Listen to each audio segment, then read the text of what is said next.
Welcome to the Unknown Chronicles, where the veil between reality and the mysterious is razor thin. Together we'll journey into the darkest recesses of the human experience, where truth twists into terror and shadows whisper secrets. Prepare yourself to face the unexplained, the unsettling, and the unspeakable. The unknown is waiting. Let's step into the darkness. Today, we have our next story coming from Phillip of Maine, read by your host, Thorne Bloodrose. This story is called The Photo Booth. My friends have been begging me all month to go to the arcade, but I kept putting it off. Not because I didn't want to, mind you, but because I had to study. I had exams coming up, and if I wanted to get into Harvard Medical School then, I had to make sure my grades were good. Better than good. I finally gave in and told them I would go with them on Saturday. But after that, my studies were my priority. Look, what a joke. You ever wish you could go back and stop yourself from doing something you thought wouldn't be a big deal? It wouldn't have such a huge impact as it did. But I guess it's true what they say. Hindsight really is 20/20. Whatever. It doesn't matter now. My only hope is by sharing my story with all your listeners that I can finally find some peace. Let it go and be able to get back focused on my mission of becoming a doctor. The arcade was an old building, not decrepit, just worn down and in need of some TLC. It was nestled in the corner next to an old train station. The door was already pried open since it was a popular hangout spot for most of the kids in this small town. We went in and played some music. Others started to show up, bringing with them snacks, beers, and alcohol. I was surprised the electricity was still on, but I guess they simply forgot about this place. I wasn't going to drink and I wasn't interested in mingling, so I wandered through the store, checking out all the old arcade games and some of the things that they left behind. In the very back of the store was a battered photo booth, its paint chipped and its curtains frayed. Most people who were wandering about brushed past it, too busy chasing the next guy or girl to notice the relic. But I did. I stopped in front of it, giving it a look over. I studied it for a second with its faint glow of the photos 4 for a dollar sign, and it seemed to hum softly, beckoning me closer.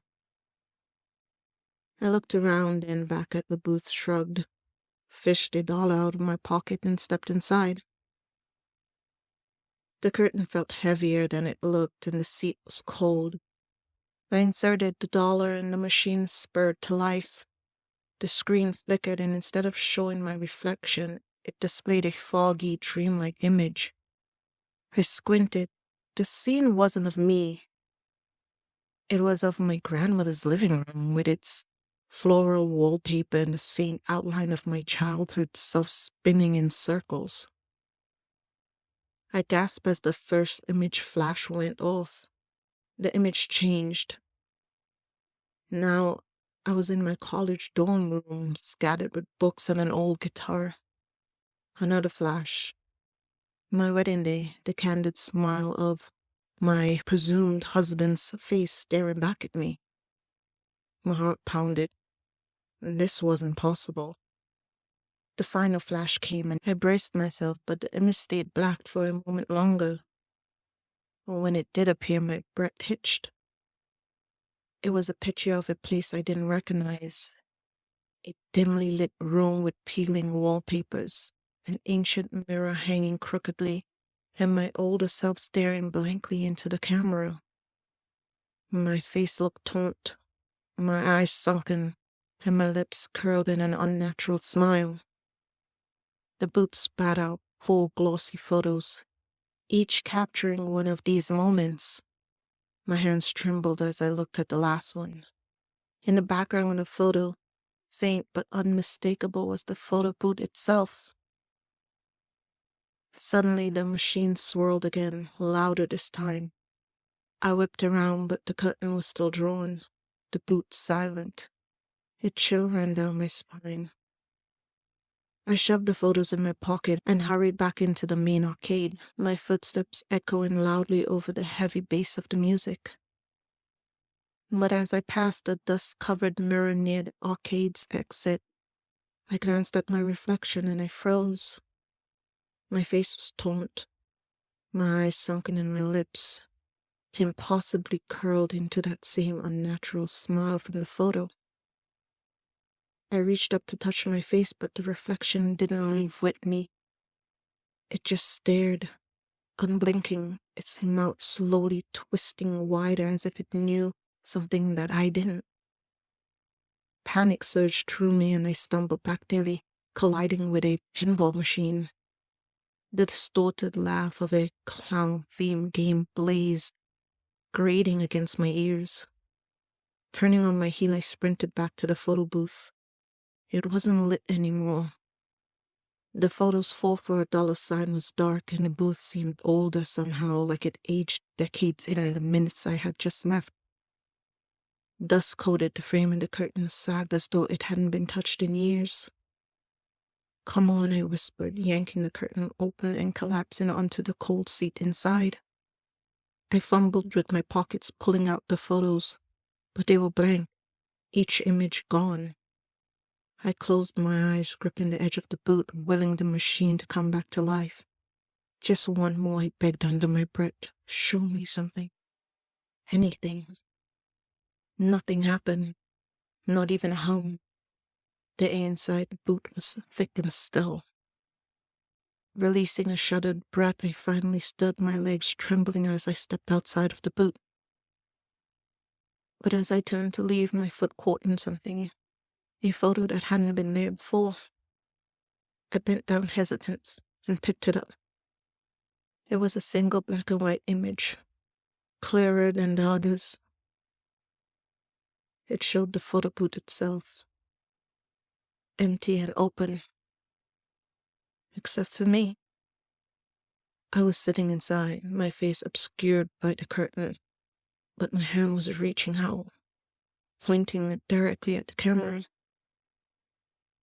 Dropping the photo, I stumbled backwards, my heart racing. When I turned to the exit, the arcade was empty, the music had stopped, the arcade silent.